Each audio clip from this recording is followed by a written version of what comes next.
வணக்கம். நீட் தேர்வு முடிவுகள் வெளியாக இருக்கு. இதனுடைய தாக்கம் கட் ஆஃப்ல என்னவாக இருக்கும், எந்த கட் ஆஃப்க்கு மருத்துவ இடங்கள் கிடைப்பதற்கான வாய்ப்பு இருக்கு என்ற அந்த ரிசல்ட் அனாலிசிஸ் தான் இன்னைக்கு நம்ம பார்க்க போறோம். இதுல கல்வி ஆலோசகர் திரு ஜெயபிரகாஷ் காந்தி நம்மோடு இணைந்திருக்கிறார். வணக்கம். வணக்கம். இப்போ நீட் தேர்வு முடிவுகளில் நமக்கான டேக்அவே பாயிண்ட்ஸ் என்ன சார்? அதாவது யாருமே எதிர்பாராத நடந்திருக்கு. சொல்லுவாங்க இல்லையா, எதிர்பாராத எதிர்பாருங்கள் அப்படின்னு சொன்னாங்க. இந்த நீட் எக்ஸாம் முடிஞ்ச பிறகு கடினமாக இருந்தது. கட் ஆஃப் ரொம்ப குறையும் எதிர்பார்த்தோம். பட் இந்த அளவுக்கு ஒரு குறையும், இந்த அளவுக்கு டாப்பர்ஸ் இவ்வளோ கம்மியாக இருப்பாங்க அப்படின்னு எதிர்பார்க்கல. அட்லீஸ்ட் 700க்கு மேலே சில பேர் இருப்பாங்கன்னு பார்த்தா 700க்கு மேலே ஒருத்தர் கூட ஆல் இண்டியா ரேங்க்கில் இல்லை. ஃபஸ்ட்டு ரேங்கே 686 தான் இருந்தது. அதுவும் பார்த்தீங்கன்னா தமிழ்நாட்டில் டாப் 25ல் யாருமே இருக்கிற மாதிரி தெரியல. போன வருஷம் டாப் ரேங்கே நாம் தான் வாங்கினோம். ஸோ இது எல்லாமே பார்க்கும்போது ரொம்ப ஒரு ஆச்சரியமான விஷயம்தான். அதாவது உதாரணத்துக்கு போன வருஷம் நீங்கள் பார்த்தீங்கன்னா 700க்கு மேலே 2250 பேர் இருந்தாங்க. இந்த வருஷம் ஒருத்தர் கூட கிடையாது. 650க்கு மேலே போன வருஷம் 29,000 பேர் இருந்தாங்க. இந்த தடவை ஆல்மோஸ்ட் ஒரு 1300+ அந்த ரேஞ்ச். So huge difference. அது கட் ஆஃப் கண்டிப்பாக இதில் ஒரு மிகப்பெரிய ஆல் இண்டியா லெவல்லையும் சரி, நம்மளுடைய தமிழ்நாடு அரசு மருத்துவ சேர்க்கையிலையும் கண்டிப்பாக இது ஒரு பெரிய இம்பேக்ட் இருக்க போது. நீட்டு ஆரம்பிச்சிடந்து இந்த அளவுக்கு ஒரு ட்ராப் வந்தது கிடையாது. இது ஃபர்ஸ்ட் டைம். இவ்வளோ பெரிய ட்ராப் பார்க்குறது ஃபர்ஸ்ட் டைம். இப்போ கட் ஆஃப் குறையுது அப்படின்னா எவ்வளவு மதிப்பெண்கள் குறையிறதுக்கு வாய்ப்பு இருக்கு நம்ம எதிர்பார்க்கலாம் சார்? இல்லை, கண்டிப்பாக என்னுடைய எதிர்பார்ப்பு 90 to 110 மார்க்ஸ், ஆவரேஜாக ஒரு 100 மார்க்ஸ் குறையறதுக்கு கண்டிப்பாக வாய்ப்பு இருக்குது. 110 மார்க் குறையறதுக்கும் வாய்ப்பு இருக்குது. பட் பிகாஸ் இதில் பார்த்தீங்கன்னா இந்த 500லேருந்து 530 மார்க் வாங்கினுடைய எண்ணிக்கை ஜாஸ்தி இருக்குது. அதில் தமிழ்நாடு ஸ்டூடெண்ட்ஸுடைய பெர்ஃபார்மன்ஸ் நல்லா இருக்குது. டாப் லெவலில் கொஞ்சம் கம்மியாக இருந்தாலும் இந்த 500 to 530 நிறைய ஸ்டூடெண்ட்ஸ் இருக்காங்க. ஸோ அந்த ரேஞ்சில் இருக்கிறவங்களுக்கு ஒரு கடுமையான போட்டி இருக்கும். பட் லாஸ்ட் டைம் பார்த்தீங்கன்னா 620க்கு மேலே தான் கட் ஆஃப் பிசிக்கு. நான் ஒரு உதாரணத்துக்கு சொல்கிறேன். இந்த வருஷம் கண்டிப்பாக ஒரு 510 520 அந்த ரேஞ்சில் இருக்கும். ஸோ அதனால் கண்டிப்பாக 100 to ஒரு 90 to 110 மார்க்ஸ் குறையறதுக்கு வாய்ப்பு இருக்குது. ஆவரேஜாக ஒரு 100 மார்க்ஸ் கண்டிப்பாக குறையறதுக்கு வாய்ப்பு இருக்குது. ஓகே. இப்போ நிறைய ரிப்பீட்டர்ஸ் என்ன நினைப்பாங்கன்னா, முன்னாடி வாங்கின மார்க்கை விட இப்போ ரொம்ப குறைஞ்சிருச்சு அப்படின்னு நினைப்பாங்க. ஸோ அவங்களுக்கு உங்களோட அட்வைஸ் என்ன? இல்லை, அப்போ நீங்கள் பாருங்கள், ரிப்பீட்டர்ஸ் நீங்கள் உதாரணத்துக்கு போன வருஷம் ஒரு பையன் 600 மார்க் வாங்கியிருக்காரு.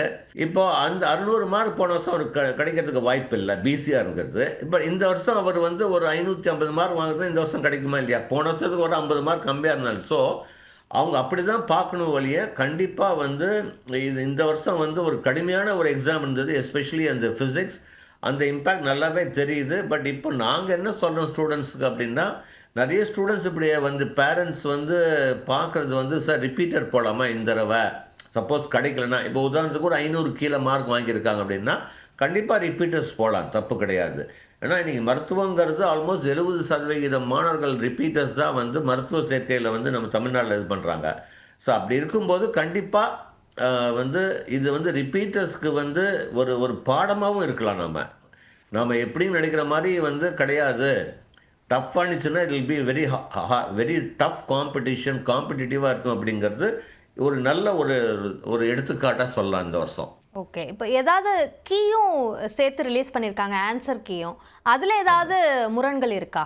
இல்லை, அதாவது முரண்கள் அப்படின்னு, அதாவது இதில் எப்படின்னா, இந்த கொஸ்டின் பேப்பர் செட் பண்ணி அவங்க சொல்கிற கீ, அவங்களுடைய எக்ஸ்ப்ளனேஷன் பார்க்கும்போது 1-2 கொஸ்டினில் ஒரு மாறுபாடுகள் சில கோச்சிங் சென்டர் மூலமாக சோஷியல் மீடியாமாக எங்களுக்கு தெரிய வருது. பட் இது இன்னும் ஆய்வு செய்யணும். இது ஆய்வு செய்து மேபி இது மேல்முறையீடு போகலாம். பட் இப்போதைக்கு இந்த வருஷம் ஓரளவுக்கு பரவாயில்ல அப்படின்னு சொல்லுவோம். இது ஓரளவுக்கு ஸ்டூடெண்ட்ஸ் ஒரு கன்வின்ஸாக இருக்கும். பெரிய ஒரு அவுட்பஸ்ட் சோஷியல் மீடியாவில் இது வரைக்கும் அவ்வளோவா காணும். இப்போ ஓசி பிசி, இப்போ எம்பிசி அப்படின்னு நம்ம எடுத்துக்கிட்டோம் அப்படின்னா அவங்களுக்கான கட் ஆஃப் தேவை அப்படின்னா அது ஓரளவு நம்மளால யூகிச்சு சொல்ல முடியுமா இப்போ இருக்கிற சிச்சுவேஷனில்? இல்லை இப்போ அவங்க இது நம்ம தமிழ்நாடு ரேங்க் போட்ட பிறகு தான் அது சொல்ல முடியும். பிகாஸ் இங்கே ஆல் இண்டியா இப்போது ரேங்க் போட வரைக்கும் தெர் இஸ் நோ எம்பிசி, அந்த மாதிரிலாம் எதுவுமே கிடையாது. அதாவது இந்த ஓபிசி அந்த மாதிரி தான். ஆமாம். ஸோ அதனால் குறிப்பிட்டு சொல்ல முடியாது. பட் ஒரு பிசி ரேங்க்குக்கும் ஒரு எம்பிசி ரேங்க்குக்கும் நார்மலி ஒரு 30 மார்க்ஸ் வரைக்கும் வித்தியாசம் வருது. இப்போ உதாரணத்துக்கு ஒரு 520 நம்ம பிசிக்கு வந்து எதிர்பார்க்குறோம் அப்படின்னு வச்சுக்கோங்கன்னா 490க்கு மேலே வந்து இந்த வருஷம் எம்பிசிக்கு கிடைக்கிறதுக்கு வாய்ப்பு இருக்குது தமிழ்நாட்டில். அப்படி நம்ம வச்சுக்கலாம். ஓகே. இப்போ எஸ்சி எஸ்டி பிரிவினருக்கு இன்னமுமே அந்த தேவையான ஆமா, மதிப்பெண் ஆமா. குறையும் இல்லையா? குறையும், குறையும். சரி. ஓகே. கண்டிப்பா குறையும். Okay sir. இப்போ இது நெக்ஸ்ட் வந்து இது வந்து ஒரு ரொம்ப ஆச்சரியமான விஷயம். அதாவது 700க்கு மேல ஓவர் இந்த லாஸ்ட் 3, 4 இயர்ஸ் நிறைய பேர் வாங்கியிருக்காங்க. ஃபர்ஸ்ட் டைம் வந்து 700 கீழ வாங்குனது கம்மி. பட் தமிழ்நாடு ஸ்டூடண்ட்ஸ் அந்த டாப் லெவல். இப்போ நிறைய பேர் கேட்குற கேள்வி வந்து, சரி ஏன் சார் போன வருஷம் இவ்வளோ ஸ்டூடண்ட்ஸ் தமிழ்நாட்டில் இருந்தாங்க 700க்கு மேலே, இந்த தடவை வந்து ஏன் அப்படி 600 அந்த 650 ரேஞ்சில் இந்த டாப் 25 ரேங்க்ல இல்லைன்னு காரணம் வந்து maybe we need to really look at into this. அதாவது அப்ளிகேஷன் ஓரியன்ட் அப்படிங்கிறது தேவைப்படுது. என்னதான் ஒரு ஸ்டாண்டர்டைஸ் கொஸ்டின் கேட்டால் சத்தியமாக தமிழ்நாடு மாணவர்கள் அடிச்சுட்டு வருவாங்க எல்லாத்தையுமே. அந்த அப்ளிகேஷன் ட்ரிக்கி கொஸ்டின் இருக்கும்போது still we need to do it. ஏன்னா நம்ம ஸ்டூடெண்ட்ஸ் வந்து இந்த மேக்ஸ் ஃபிசிக்ஸ் ஒலிம்பியாட், இந்த கெமிஸ்ட்ரி இந்த மாதிரி டாப் இந்த ஒலிம்பியாட் மாதிரி எக்ஸாம்ஸில் வந்து பார்ட்டிசிபேட் பண்ணி இன்னும் அவங்கள வந்து ஸ்ட்ரீம்லைன் பண்ணால் கண்டிப்பாக நம்ம மாணவர்கள் அடுத்த வருஷத்துலேயே திரும்பி அந்த டாப் லெவலில் வரத்துக்கு வாய்ப்பு இருக்குது. ஓவராலாக தமிழ்நாடோட நீட் பாஸ் பர்சன்டேஜ் பார்த்தோம்னா கடந்த ஆண்டு 58.33% இருந்தது. இந்த ஆண்டு 56% குறைஞ்சிருக்கு. அதுக்கு தேர்வோட கடினத்தன்மை ஒரு காரணமாக நம்ம பார்த்தாலும் கூட ராஜஸ்தானில் 68% தேர்ச்சி விகிதம் இருக்குது. இப்போ இது ரெண்டையும் ஒப்பிடலாமா? இல்லை, கண்டிப்பாக இது வந்து இந்த வருஷம் தமிழ்நாடுடைய பெர்ஃபார்மன்ஸ் கண்டிப்பாக we have to accept little gone down. அதில் மாற்று கருத்து கிடையாது. கடினம் ஒரு பக்கம் நீங்கள் சொன்ன மாதிரியும், பட் வந்து மற்றவங்க நல்லா பண்ணியிருக்காங்க. அது ஒரு கண்டிப்பாக ஒரு ரீசன். பிகாஸ் ஏன்னா இன்றைக்கி வந்து நீட்டுங்கிறது வந்து ஒரு பிக் பிஸ்னஸ், ஒரு கோச்சிங் கண்டிப்பாக தேவைப்படுது. வெறும் ஒரு மாணவன் ஒரு சிபிஎஸ்சி பாடப்பிரிவோ நம்ம ஸ்டேட் போர்டு பாடப்பிரிவு மட்டும் படிச்சுட்டு இந்த லெவலுக்கு 500 மார்க் வாங்குறதுலாம் it's going to be very challenging. அப்போது இது முழுமையாக இது வந்து நிறைய ஸ்கூலில் பார்த்தீங்கன்னா அந்த நார்தன் சைடில் இப்போ நீங்கள் சொன்னீங்க இல்லையா ராஜஸ்தான், இது வெரி குட் கொஸ்டின். நீங்கள் பார்த்தீங்கன்னா அந்த ஸ்கூலுடைய இம்பேக்டே கிடையாது. எல்லாமே வந்து அவங்க தேக இம்பார்ட்டன்ஸ் டு தி கோச்சிங். நீட்டுக்கு தான் முழுத்தன்மையும். பேருக்கு ஒரு ஸ்கூலில் வந்து ரிஜிஸ்டர் பண்ணியிருப்பாங்க. இதுதான் ஒரு டம்மி ஸ்கூலில் ரிஜிஸ்டர் பண்ணி அவங்க வந்து அந்த எக்ஸாம் எழுதுறது. அதனால தான் நான் வந்து இப்போ இதை வந்து நம்ம வந்து கரெக்ட் பண்ணணும், நம்மளுடைய சிஸ்டத்தை கரெக்ட் பண்ணணும்னா நான் வந்து ஒரு எஜுகேஷன் டிபார்ட்மெண்ட்டுக்கு என்ன சொல்வேன், ஒரு ஆய்வு கண்டிப்பாக ஒரு மாணவன் நீட் மார்க் என்ன வாங்கியிருக்காரு, அவருடைய சிபிஎஸ்சி மார்க் என்ன வாங்கணும் அப்படின்னு ஏதாச்சும் ஒரு வெளிப்படை தன்மையோட கண்டிப்பாக நேஷ்னல் டெஸ்டிங் ஏஜென்சியோ இல்லை சிபிஎஸ்சி போர்டோ வந்து கண்டிப்பாக போட்டால் தான் இதில் நாம் எப்படி இம்ப்ரூவ் பண்ணலாம், இது என்ன இல்லைன்னா நம்ம ஸ்கூல் எஜுகேஷன் அடிபட்டு போயிடுமோன்னு அப்படின்னு எங்களுக்கு பயமாகவும் இருக்குது. So they have given more importance to coaching. தமிழ்நாட்டில் வந்து தே கிவ் ஈக்குவல் பேலன்ஸ். ஒரு இன்டகிரேட்டட் ஸ்கூல்ஸ்லாம் இருக்குது. நீ இன்டகிரேட் பண்ணாலும் நீ ப்ரிப்பேர் பண்ணணும், போர்டுக்கும் ப்ரிப்பேர் பண்ணணும். அங்கே பார்த்தீங்கன்னா பையனுடைய முழு கவனமும் அந்த நீட் எக்ஸாம். அதனால தான் அந்த சைட் நீங்கள் அந்த ராஜஸ்தான் இந்த மாதிரி யூபி இந்த மாதிரி பார்த்தீங்கன்னா they've done well because of entire their mind and soul gone in to NEET coaching, not on CBSE board. Okay. ஆனால் தமிழ்நாட்டில் நீட் தேர்வுக்கு எதிர்ப்பு தெரிவிக்கிறதுக்கு முக்கியமான காரணம் கோச்சிங் சென்டர்ஸ் அவங்க வளர்றதுக்கு சாதகமாக தான் இந்த நீட் தேர்வு என்பது இருக்குது அப்படின்றது. ஸோ அதை ப்ரூவ் பண்ணும் விதமாக இந்த முடிவு, இந்த சதவீத வித்தியாசத்தையும் நம்ம அந்த கோணத்திலையும் பார்க்கலாமா? கண்டிப்பாக 100%. அப்போ இது வந்து ஒரு கோச்சிங்னால தான். நீங்கள் சொல்லுங்கள், இந்த டாப் மார்க் நீங்கள் ஒரு 600 மார்க் மேலே வாங்கின ஸ்டூடெண்ட்டு எக்ஸாம்ஷன் விட்டுருங்க 1-2, almost 99% students would have gone for very intensive coaching in NEET. அப்போ தான் இந்த மாதிரி கடுமையான தேர்வில் அவங்க வந்து ஒரு இவ்வளோ மார்க் வாங்க முடியும்னு சொல்கிறோம். ஒரு 550 மார்க் இன்றைக்கி இருக்கிற சிலமையில். ஆமாம். ஓகே. ஸோ எம்பிபிஎஸ் அப்படின்ற அந்த கோர்ஸ் அதை நோக்கி போகிறதன் அடிப்படையில் தான் இந்த நீட் தேர்வு அதோட முடிவுகள் இது எல்லாமே ஒரு தேசிய அளவில் ஒரு பேசு பொருளாக மாறி இருக்கு. இப்போ எம்பிபிஎஸ் படித்தவர்களுக்கான வேலை வாய்ப்பு இப்போ இருக்கிற அந்த ஹைப்புக்கு ஏற்ற அளவுக்கு இருக்கா? அப்பா, செமையான கேள்வி இது. நீங்கள் பார்த்தீங்கன்னா இன்னைக்கு கூட ஒரு மாணவன் எனக்கு கேட்ட கேள்வி, சார் பில்கேட்ஸ் என்ன சொல்கிறாரு, இன்னும் in few years AI will replace most of the doctors அப்படின்னு சொன்ன இது உண்மையா? சைனாவில் வந்து ஏஐ ஹாஸ்பிட்டல் வந்துருச்சு. அதில் வந்து பார்த்தீங்கன்னா no human beings, even nurses வந்து ஹியூமனாய்ட் ரோபோட்ஸ், டாக்டர்ஸ். ஸோ ஃப்யூச்சரில் இந்த அளவுக்கு இது வரணும் அப்படின்னு தான் நீங்கள் கேட்குறீங்க. நான் வந்து கண்டிப்பாக சொல்வேன், என்ன தான் டெக்னாலஜி வளர்ந்தாலும் 3 ப்ரொஃபஷனை நம்ம ரீப்ளேஸே பண்ண முடியாது, AI or humanoid. They will integrate, but you cannot completely rule out. கண்டிப்பாக ஒரு மனிதன் தான் டாக்டர் இருக்க முடியும், ஒரு ஹியூமனாய்ட் ரோபோட். ஏன்னா ரோபோட்டுக்கு வந்து இது கிடையாது, ஹார்ட் கிடையாது. But human has got heart. ஒரு பேஷண்ட் வந்து போகிறார் அப்படின்னா நிறைய தடவை நம்ம பார்த்துருக்கோம், ஒரு பைபாஸ் சர்ஜரி, ஒரு மேஜர் சர்ஜரினா டாக்டர் என்ன சொல்கிறே கவலைப்படாத, இதெல்லாம் சின்ன சர்ஜரிலாம் ரெகுலர் டெய்லி நாங்கள் 10 பண்ணுறோம். இந்த மோட்டிவேட் பண்ணுவாங்க, அந்த emotional attachment with the patient. This will not happen with humanoid robots. So கண்டிப்பாக யாருமே இந்த இது வந்து நம்ம பார்த்துருக்கோம். இது ஒரு எக்ஸாம்பிள் கூட சொல்லலாம். ஒரு வருஷம் முன்னாடி யூஎஸில் வந்து ஒரு பீஸா கம்பெனி வந்து கம்ப்ளீட்டாக வந்து ஆட்டோமேஷன், ஒன்லி ஈவன் குக்கு பண்ணுறது கூட ஒரு ரோபோட். பார்த்தீங்கன்னா 3 மாதத்தில் க்ளோஸ் பண்ணிட்டாங்க. என்ன இருந்தாலும் இந்த சொல்லுவாங்க இல்லையா, கைப்பக்குவம் அப்படின்னு சொல்லுவாங்க தமிழில். என்ன சொன்னாலும் அம்மா சமையல் அம்மா சமையல். ஸோ அப்படிலாம் இருக்கும்போது டாக்டரும் அப்படி தான், ஒரு humanoid doctor, emotional connect. So அது இருக்கிற வரைக்கும் இந்த உலகம் அழியும் வரை கண்டிப்பாக டாக்டர் வந்து மனிதனாக தான் செயல்பட முடியும்.